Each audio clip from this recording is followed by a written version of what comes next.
We are a month into 2024 already. Weird.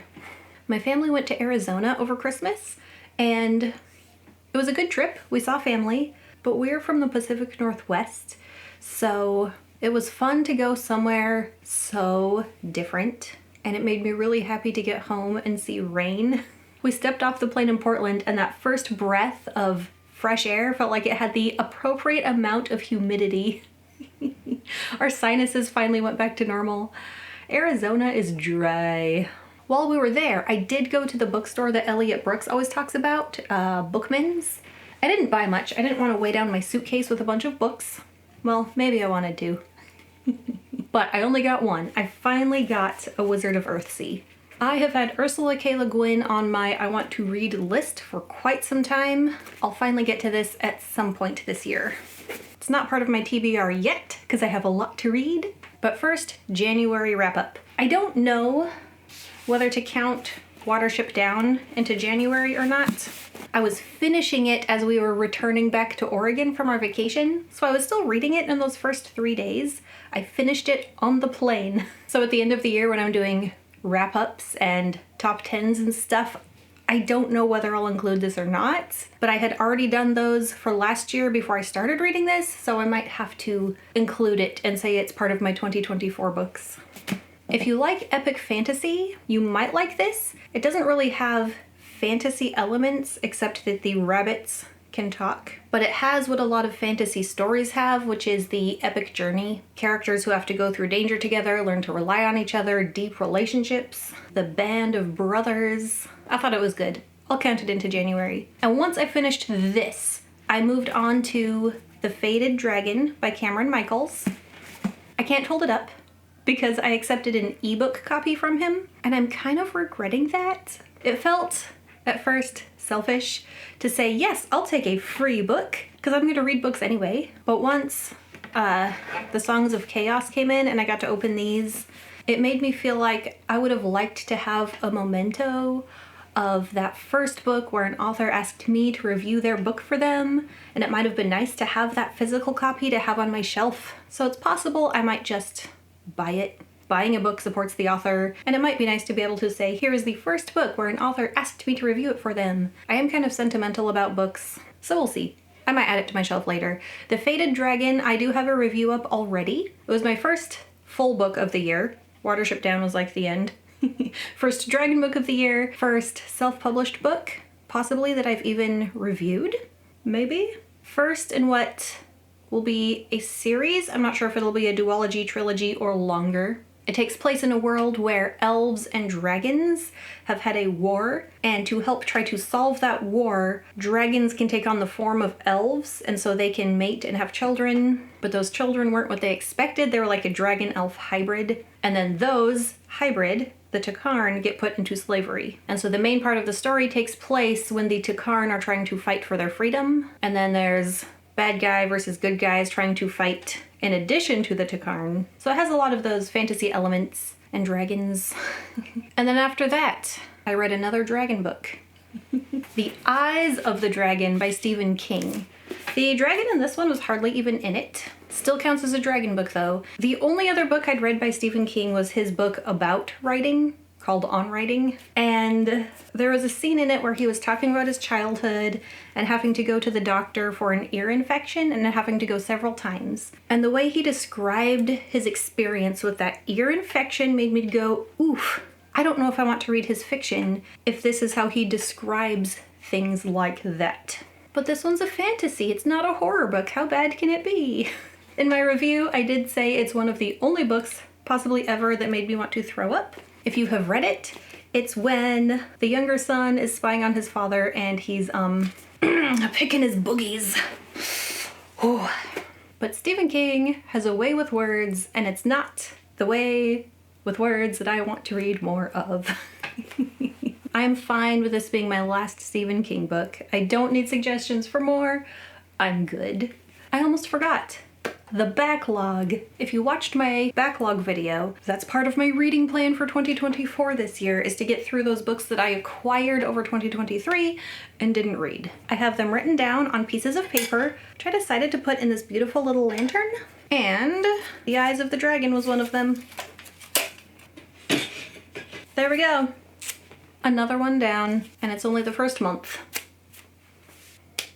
One of you guys, Bahamut0, commented that I'm taking the Year of the Dragon very literally. I think only half the books this month have been dragon books. So the book I was really anticipating and waiting for, Emily Wilde's Map of the Other Lands, was not the book I read next because it wouldn't arrive. My husband knew I wanted it. He pre-ordered it for me, and then we got snow and ice for over a week, and so it just got delayed and delayed and delayed, and I didn't start reading it till almost a week after it was supposed to arrive. Anyway, I've read it now. What I read while I waited for this one was actually Long Chills and Questo by Brandon Sanderson. So if you watched any of my unboxings, or if you've heard anything about the Year of Sanderson secret novels, the very last box had this inside. It is a 5th secret novel. It's not a novel, it's super short. It's like 80 pages. No, it's like 60 pages. It's just a fun, quick little detective story. It's set in the future, but it has a very strong Sanderson flavor to it. It's like everything you would normally get in a Sanderson book, but stripped down. None of the extra details, world building, character building that you normally get. Done in a detective noir style. I have not made a review for this, I will eventually. This is in digital format, I believe free on his website. So I read this while I waited for the fairy book. And then this one finally came in. It was just what I wanted. It was just what I expected. It continues pretty shortly after Emily Wilde's Encyclopedia of Fairies, maybe a few months later. Emily and Wendell have returned back to Cambridge. Emily gets accused of lying in the papers she wrote about her previous experiences in the first book, because everything that happened couldn't have possibly happened. She's obviously making it up. And then that person accusing her goes on her adventure in this one and discovers that she actually maybe attracts that kind of trouble, maybe because of who she's with. It was very cozy. It was very low on the romance, which was fine because that's not what it was about. There wasn't much mapping of the other lands, but they do go to a place in the Alps that has a lot of doorways into fairy. Lots of places where mortals can get lost. It's pretty dangerous there. I will talk more about this in my actual review of it, but I just wanted to say that it was just what I wanted. When I was looking forward to the next book, Heather Fawcett did not disappoint. It's not big epic fantasy, it's more like cozy fantasy. I really liked it. I'm not usually one for cozy fantasy because it's not always very plot heavy, and there was a plot to follow here, as well as character development, relationship development, all that stuff. No big villain or anything. I really liked it.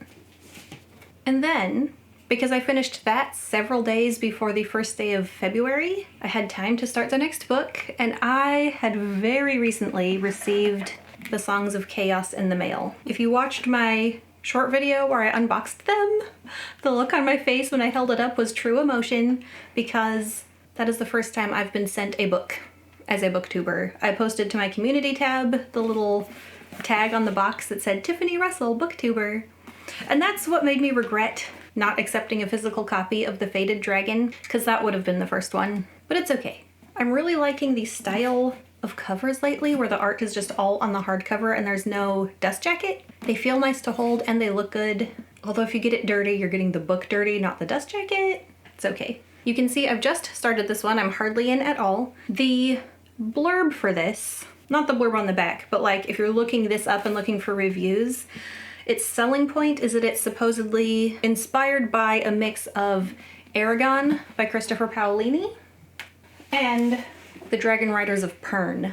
So far, in less than 100 pages in that I am, the inspiration based on those two works seems a little heavy-handed. It's almost like the beginning of those two stories just got taken and mixed up with some of those elements and then told in his own words. So I'm hoping it diverges a bit from being too similar to those. Yes, we get a young boy who finds a dragon egg and who wants more from his life and who can work his way up through the ranks. But as much as I might say I love the Dragon Riders of Pern and I love the Aragon books, I also want this to be its own thing. I don't want it to just be a copy. It might be something where the first book is very similar and then the rest of the books diverge off. I'm hoping it diverges off even sooner than that. Also, I'm feeling kind of like the main character is having a little bit of a problem of being a plot device. I've had a hard time getting a hold of who Holt is as a person. I am far enough in that I know that Ascendant is a rank among the Dragon Riders. It's above Novice, but below the higher ranks. I'm not far enough in yet that this character is even close to anything. He's not gotten very far yet. When I put this away last time, there was just some danger happening, and I didn't read past how he was handling that dangerous situation, so I don't even know what's happening next. And interestingly, Michael Miller is a Scottish author who said he wanted to write this one with American English instead of, British English? In the past, I asked my US readers to forgive the use of British English. This time around, I ask my UK readers to forgive the use of US English. I love that English is so divided into different subcategories, even in America. I'm in the Pacific Northwest. Obviously, I talk completely normally. Anyway, I am having high hopes for this one. It's starting off tropey and cliche-y, but that's not a bad thing.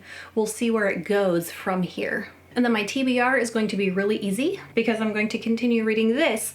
And then, if you've been keeping up, you know that my next book that I'll be starting February 1st is Dune. I haven't decided yet if I'm going to read this one or crack open my pretty one. I'm kind of clumsy and I like to snack while I eat, and I have children who like to climb on me while I read. Did I say snack while I eat? You know, I like to snack while I read. But Dune is one that we are all going to read together at the same time over February, and I'll be posting discussions on my community tab. If you're reading along and you get ahead or you get really behind and can't keep up, just go to discussion questions as you have time. And I'll go back in and I'll answer and discuss and comment back as I have time. This book is in thirds. Part 1, Part 2, Part 3. Part 1 is the longest, so we're taking the longest part of February to read that one, the 1st through the 10th. Normally a book this size would not take me a whole month, so what will probably happen is that I'll do the reading within the scheduled time, and then in the time in between this, then I'll pick up Ascendant and read more of that. I'm really looking forward to this, by the way, not just to read Dune again, but to know that there's other people reading the same book at the same time as me. I think it's gonna be really fun. And then, if I have time, and this is a maybe, the fantasy book group I'm part of on Facebook, someone in there has been posting when there's Kindle deals on Amazon, and so I just downloaded The Shadow of the Gods. It was on sale. It was also on my wish list on Amazon. I wanted to read more John Gwynne this year, and this is the next series I wanted to read. So it's possible I'll start this in February or just have it kind of ongoing in between other books. I know nothing about it except John Gwynne and Norse inspired. And that's it. I'll see you in February for some Dune discussions. Bye!